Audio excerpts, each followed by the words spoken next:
shoot. Pull back, step back three. Bottom! The handoff. Jones for the tie. Oh, he's fouled! And one! He's still loose. Doherty the heave. Oh, my God!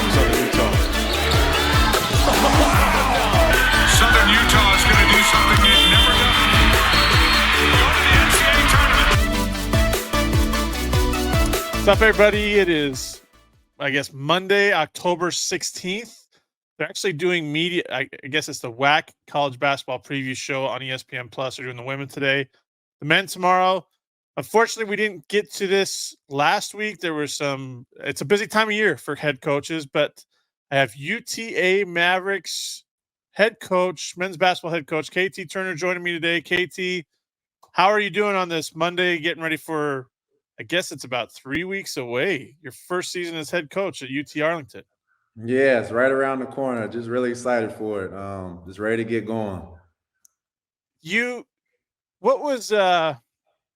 How easy was it for you to accept the head coaching job there at UT Arlington when John Fagg reached out to you and said, we want you to be the head coach? How easy was it for you to say, yes, I'm in? It was pretty easy because I went to school here, so I know quite a bit about the school and the area, and I've always thought it's a gold mine here, and guys have won here in the past, so it wasn't hard for me at all. Do you mentioned in your introductory press conference, and you've mentioned it to others, it's about winning now. It's not about taking the time to build up a culture and stuff like that. It's about winning now. How have your guys bought into that mentality as you've gotten through the summer and into the fall? They're with it. They want to compete. They want to be there. The guys they want to win. They're not here to wait 3-4 years down the road. And I feel like that's everybody across the country. So, that's today's world we live in. You got to win. Is it a little bit more? How do I say this? Is it a little bit more challenging in this day and age, or is it a little bit easier with the transfer portal and the way you can bring in guys that have played at high major schools or maybe on a higher level than maybe normally where you have to recruit maybe freshmen or some younger guys that are looking for an opportunity? I would say it's challenging for sure. The recruiting scene has changed a lot just over the last couple of years.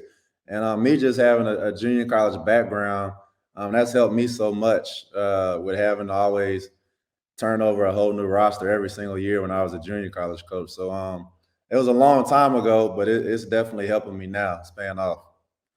I want to ask you, Shamar Wilson decided to stay. Aaron Cash decided to stay. Brandon Talbot decided to stay. What was kind of the selling point to those guys? Because when you see a new coach come in, a lot of guys like to bolt for the transfer portal because they didn't sign up to play for the new guy coming in. What was kind of your pitch and your selling point to those three to stay, at UT Arlington? To be honest, those guys were in. They from day one. I talked to all three of them individually, and they were like, "I'm not going anywhere. I'm in." So it wasn't a hard sell to those guys at all. To be honest with you, they were already locked in and loved the university. What is Shamar healthy? That's the big question. I think a lot of people are wondering. We know that last year he was having a big year until he suffered an injury late in the season. Is he healthy right now? Yes, he's getting back. He's doing really well. He's worked his butt off trying to get back. A lot of rehab with our trainer and our strength and conditioning coach. So he's put a lot of work in, and he's getting there. He's almost there, but he's been a big impact for us. So I have to ask you, you went to UT Arlington. You were playing there, but you suffered an ankle injury, if I remember right. So you never got on the floor, correct? Yes. But was that back at the time when you guys were practicing, maybe playing on the stage? Absolutely. We were on the stage. Our players have no idea about the stage. Has there been any talk? I have to ask because people are curious. To maybe ever have at least one game on the season on the stage, or is it even still available? It's still there. I actually have not been in there since I've been back yet, but I want to go back in. I want to take the team over and show them. But We haven't talked about having a game over there, but that would be neat to do that. I know that UT Arlington fans know about it. A lot of people in college basketball know about it, but maybe WAC fans don't. Talk about what it was like to be practicing on that. Like we're on the one side, there's a complete drop off to seating, and on the other side, it's just a background. It's a stage. Talk Yeah, to it's a stage where you have plays and musicals and stuff, and they put a basketball court on the stage, and on the other side there's a couple of bleachers, and then the drop off where the people, if you were watching a play or a musical or something. So I've seen a couple guys fall off of that thing. So it was a definitely interesting place to play a basketball game. When I was older and I'd be recruiting, people would always ask me about the stage. Like, you were at UTA? Oh, you played on the stage. So the stage is it's a big thing. It's a unique aspect of UT Arlington for sure. Speaking Absolutely. of uniqueness, College Park Center, what are your thoughts on that? I mean, it's a beautiful arena. Maybe one of the I'm gonna put it up there as maybe the top one in the WAC, the way it's built, the way it's set up. Practice facility, workout facility, training I was there last year. I'm gonna come down again in November. But just the fantastic facilities that you guys have. I think they're great. I mean, they're unbelievable. I think everybody that's never been there and they come and see it, they're just amazed, and they're like, I didn't know this was here. I mean, people in the area, high school coaches and AAU coaches and players and things like that. But I love our facilities. We have everything we need facility wise. And I know that it's not necessarily men's basketball, but the fact that the Dallas Wings play ball games there, like that's got to be huge for the school. Just in all aspects. Yeah, it generates a lot of people on campus. I mean, those games are packed, and I mean, people come over, and sometimes it's their first time coming over, and like I said, they didn't even know that facility was there. All right, so we're reading up on the bio. Your real name is actually Kenneth, right? So Yeah. you had an assistant coach. I actually covered Utah State when he was the head coach there, but Tim Duryea said for you to stick with KT. Why did he tell you to stick with KT? I have no idea. I've never asked him. I called him on my voicemail. He called me my first coaching job, and I had Ken Turner on there. He's like, "Well, who's Ken Turner, man?" He said, "You have to stick with KT, man. Everybody knows you by KT." So I've kept it ever since. I Oh, tried to change it, but I couldn't. I love it. Good stories there. Great stories there. I want to ask you about the roster. Philip Russell, you brought in Dejuan Gordon from New Mexico State. Just what can fans kind of expect from the Mavericks in terms of maybe playing style? Like, is it going to be get up and go? Is it going to be we're going to be a half court team? There's just so many different aspects and styles in the WAC. So I was curious what you're looking for from your guys. A little bit of both. You know, our pace of play. We do want to get up and run a little bit, but we're not going to be out taking crazy shots. We're going to take good shots on the offensive end and share the ball. And defensively, we're going to play as hard as we can and try to give them one shot. You know, really big in the rebounding. So, but we're going to play hard. We are going to play hard, and we're going to compete. So that's what I definitely want to see out of our team. Is there anybody that's kind of stuck out to you through the summer, through the fall that you maybe didn't expect to see what you've seen from them so far? It's funny. Me and our staff were talking about that just 2 days ago, and we are like, man, it feels like our whole team has gotten better and improved. But I feel like a lot of guys have just gotten better just working through the summer. Especially Brandon Talbert. He's been really good. Sterling, all the guys have. Makai, our freshman. Everybody's gotten a lot better. We feel. Do you like the size that you have too with Darius Miles, Shamar? Just you got a lot of size. I don't think UTA had the size you guys have this year. Yeah, I haven't even thought about that, but yeah, I do like our size. I think it's good enough. You know, we'll figure it out, but I do like our guys that we have, and we do have good size. Let's talk a little bit about the schedule. You open up against Oral Roberts. You get them at College Park Center. I think I saw a tweet yesterday that it's one of the top 25 games of opening night, I believe. How nice is it to get a home game like that to start off your first season as head coach? Yeah, it's big. It's big. I mean, they have a deep history of having a good basketball program, and Russell Springman, he's a great coach. I know he's going to do well. He's going to have his guys ready to go, and it's going to be a big game for both programs opening night. Yeah, it's number 8 on the top 15 games of opening day, according to Ken Palm. I mean, most of the time you see a WAC school going on the road to play a high major school, but you get one of the best games of the opening night like that. That's got to be awesome for you. Let's look at some other things. New Mexico, Arizona. Are you guys staying out on the road for that trip? Or are you actually coming back and then going? Yeah, Because we're staying out. We're staying out for that one. Okay. Yeah, we're going to definitely stay out. Nice. And then I'm looking at. There's another one here. You get Air Force at Dickies Arena, December 16th, and North Texas is on the schedule as well. You guys have a loaded schedule. Let's be real. You get Texas Tech, Texas, Air Force, North Texas. A lot of the Texas schools, like how you're from the DFW area. So how important is it to play those Texas schools for recruiting purposes? I guess you could say. For our school really wants to see us play a lot of Texas schools, and we made it a point to try to do that. But we do have a really tough non-conference schedule, so hopefully it prepares us for conference.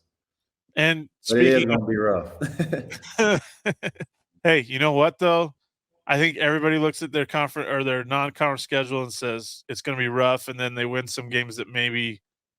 Do you see the potential of being able to win games that maybe you're not going to be expected to win? Yeah, we might surprise a team or two. We're gonna compete. That's all I can say is we're gonna compete, and if there's a team that's not ready to compete, we might be able to get them. So, do you like that you get 2 conference games at the end of November and the 1st of December?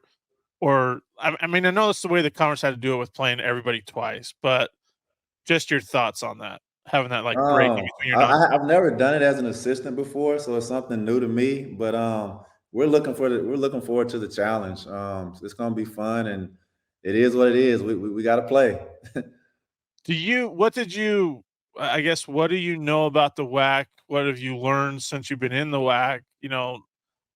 What did you know prior to taking over the job at UT Arlington? I know some really good coaches in the league, some very good programs. And our league is better than what a lot of people think. We finished 11th in the country last year as a conference, and I think that's huge. But I think it's some really good coaches and good programs for sure.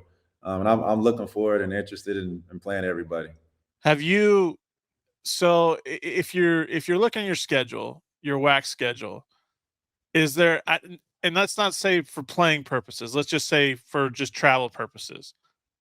Is there a location that maybe either you haven't been to before, or that you have been and you're looking forward to going back to? I would probably say that I haven't been to the Utah schools. Looking forward to going to Phoenix and Seattle. But probably the Utah schools I've never been to before. Wow. Okay. All right. In for the treat with the Rocky Mountains. I like it. Yeah, The yeah, oh snow-capped yeah, mountains. yeah, You'll. I think you'll. Well, let's just put it this way: you'll enjoy the view, and maybe you'll be able to enjoy a win or two. When you come out here, so that you get the best of both worlds, I guess. yeah. Hopefully we can do that. Hope it's not too cold. Oh, it'll be cold. Don't you worry. I It'll be bet. cold. I bet. Actually, Southern Utah is not too bad. Well, so Cedar City and St. George aren't too bad. When you come to Orem, though, it's a little bit cooler. So, I want to ask you just your overall thoughts on the UT Arlington athletic department, what they're trying to do, the fact that you got a new AD who took over last year. Just your thoughts overall on the department. John Fag has been great. I mean, for me personally and professionally, he's here to help me. But he's been great. I mean, I couldn't ask for a better AD than him. And as a department, everybody's they want to win in basketball. They want to win all over, but we're the main attraction. But everybody's been absolutely great. How is it for you as a DFW native, knowing that you have to? I don't want to say maybe battle is the good word. You're battling SMU, TCU, North Texas, the professional teams. Like that you have to create that excitement to bring in more to maybe fill that College Park Center, because if you can fill it, that's going to be an extreme home court advantage for the Mavericks. Oh yeah. I think if we win, I think fans will come out, and they've proved that in the past. My biggest thing is if you win, people will come out, and like I said, they've done it in the past, and hopefully we can do it this year. KT, I want to ask you, what is your go-to snack? I've asked every coach on the WAC this question. Your go-to snack. I know that coaches like to be healthy. Like some coaches, go for it. But like you're on the road or something, or you need a snack on the way home. What's your go-to? Man, I'd have to say the chocolate chip cookie from Jersey Mike's. I love those cookies from Jersey Mike's. I try to stay away from them, but that's my favorite. Oh, I like it. Jersey Mike's is one of the best. Let's be real. So, one other thought. What's it going to take for the Mavericks to win? A lot. Like you said you want to win now. What's it going to take when you mentioned that the WAC is one of the best, maybe a conference that people don't think is as good as it really is? What's it going to take? We have to do it as a team, as a unit. And when things, we're going to hit a tough road here and there, but our character has to come out and it has to be on the right side with that. But we have to do it as a unit. We have to do it together. Trying to do it individually, we won't get fired off. What's been the change, or what's going to be I guess, from being an assistant to being a head coach, what differences do you face, in that change of role? I would say I get the final decision with everything. So I know assistants have things they comment on and things like that. But at the end of the day, I'm making the final decision. But I do lean on my staff a lot. But I have to make the final decision on a lot of things. That's been the biggest thing I've seen so far. Do you maybe what's the experience you can take away from working with guys, Larry Brown and John Calipari and others that you instill, or that you're kind of instilling in yourself as a head coach? It's funny because all those guys have a lot of similarities, and the things that I've really studied about all those guys I've worked for is they value defense and they value playing hard and sharing the ball on the offensive end. Those are the really three things that stick out to me, and all of them are different in different ways. But those are the three things that I've personally seen in them that I definitely want to take from them. Awesome. UT Arlington men's basketball head coach KT Turner, appreciate the time. 3 weeks away from tip-off. Busy time of year, my friend. Oh yeah. We're looking forward to it. Absolutely. And speaking of which, WAC Hoops Nation will be down at the College Park Center when you guys host. I believe it's UT Tyler in the homecoming weekend. Yep, November 11th, Saturday at College Park Center. We will be there. Looking forward to it. And KT, awesome. Enjoy the rest of your week in preseason, and looking forward to hearing what you guys have to say tomorrow on the WAC Basketball Preview Show. All right. Thanks a lot, Kyle. Appreciate you. No problem. Everybody enjoy the rest of your day.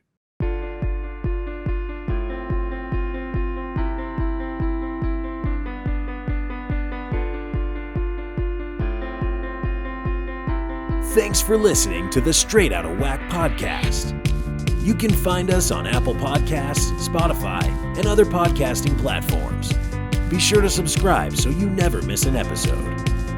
Remember to follow us on Twitter at WAC Hoops Digest and Facebook under WAC Hoops Digest for all your WAC Hoops news and information.